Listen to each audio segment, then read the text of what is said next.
Killing time. What does it really mean? Hello learners!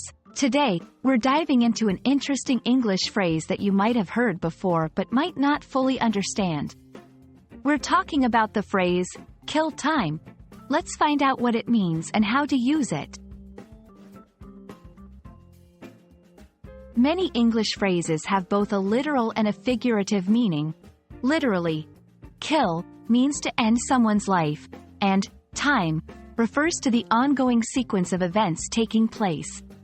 But don't worry, this phrase doesn't involve any violence. When people say they are killing time, they are using the phrase in a figurative way. It means they are trying to pass the time when they have nothing specific to do or while they are waiting for something. To give you a better grasp. 1. While waiting for the bus, I have 20 minutes before the bus arrives. I'll just kill time by reading a magazine. 2. During a layover at the airport, I have a 3-hour layover. Maybe I'll kill time by exploring the duty-free shops. 3. On a lazy Sunday, I have no plans today. I might just kill time watching some movies. It's always good to know synonyms or other ways to express the same idea.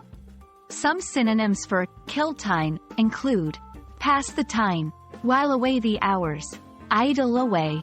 Example, I had to while away the hours at the cafe until the rain stopped. And there we have it. Now, when you hear someone saying they are killing time, you'll know they're just finding ways to stay busy or entertained while waiting. We hope this video has been helpful. Remember, English is full of interesting phrases like this, and understanding them will make you even more fluent and confident. Happy learning!